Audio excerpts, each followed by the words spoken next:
Jesse Waters, you know, he's in Tucker Carlson's slot on Fox News, but he's been struggling to gain some traction here. So what do you do when the 8 p.m. hour isn't what it once was? When you had Tucker Carlson, his 4chan white nationalist staffers writing his scripts. Because to be fair, Tucker did kind of pick the ball up decently from Bill O'Reilly. He did. He kept that going. I'm not sure what the ratings are. I'd be curious. But in terms of what people are, no one's talking about Jesse Waters. No. No one cares. No. The frat boy thing, he just isn't passing the smell test. So what do you do? What kind of guy identifies with Jesse Waters? Exactly. Well, guys who like to slash tires of women.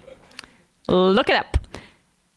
He has a weird relationship with women. Here he is talking about Kamala Harris, incidentally. Someone whispers something to her ear. Fine, do it. No thought at all. Harris is having a bad day. Watch out. Kamala Harris is like a child. She hasn't put a single thought into anything and says whatever it takes to get a cookie. She doesn't share. She tattles. And on top of that, she's mean. And she's not allowed to sit at the grown-up table. No way. Because she can't behave. She's coddled, spoiled, and she's sheltered from real... Ben Shapiro argued for the entirety of Trump's administration that he was incapable of intentionality. Yeah. Like, just as a brain. I mean, this is an MSNBC monologue if you replace the pronouns. But yeah, right. It would be accurate. Yeah. This is just infantilizing for sexist ends. Who's going to believe that? Again, it's like calling Trump old when Biden was still in the race. Like, right. You can't make this argument. This contrast is not going to work. No way. Because she can't behave. She's coddled, spoiled, and she's sheltered from real life. She's like a child actress. Oh. Feed her the lines and cash the check. Trump literally was a Someone whispers something to her ear. Fine, do it. That's it. So this is a thing that I find interesting in like the soft misogyny of this race. It's been less explicit. I feel like they've just had less time to ramp up. And because she's like going out there and being like, I'm a cop and I'm tough, she's doing a better job of, I think, trying to insulate herself from that. But you can't avoid it altogether because there's a lot of misogyny in this country as displayed there by Jesse Waters. But Joe Rogan, he got some credit for praising her debate performance and saying how she schooled Trump in the debate. But if you watch the clip, Rogan keeps saying she had a team really prepare her and feed her all the lines really well. Like, she has a great team. And Trump, you know, he just couldn't get it together. He was undisciplined. Also, just to say, like, Trump also had a team. He did. On that team was Tulsi Gabbard, who all these morons, Joe Rogan and that entire media ecosystem that like pretends they're not really right-wing ringers but are, were like, Tulsi is the kryptonite for Kamala because she beat her so bad in the primaries. Not really remember the context of that, which is that she was helping Joe Biden. Yeah, right. And then out a major opponent. Yeah, endorsed Joe Biden, but yeah. But maybe I'm being unfair by saying that Joe Rogan's commentary on this has misogynistic undertones of assigning agency to the man and then not to the woman. It's maybe just that he's in love with Tulsi Gabbard and can't even imagine that she might have done a bad job in prepping Donald Trump. Can't face it. He's got Rogan's, that's what it is. He's running cover for his little crush. When your friends fuck up, you know.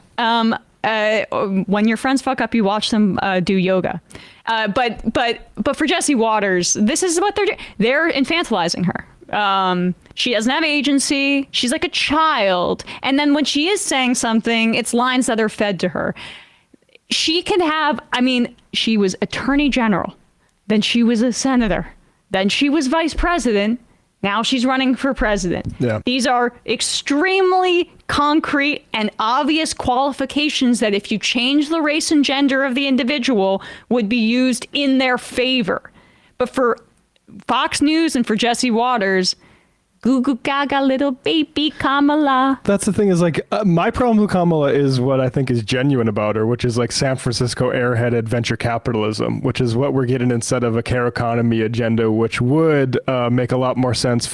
Like If you wanted me That's to what's being script- emphasized, I would say. I wish she was emphasizing some of the other more care economy stuff from like 3 weeks ago when she was trying to solidify the base. But Look, sure. yeah, I mean, I would love it if this crypto stuff, and I would fully defend it if the crypto stuff was sort of a head fake to get them I to don't not, think it is. I think you're right. not Yeah. flood elections with campaign money, because I do think that is a problem, and it'd be nice to maybe deal with it outside of election season to say maybe this kind of money laundering industry shouldn't be allowed to have impact in one area, because it doesn't have impact in all the things that crypto says it is, like, Yeah. oh, you're going to be more secure, or you're going to have access to, no, you know what you can do is buy elections. Yep. That's the one thing it's good for now. You can't even really buy drugs with it.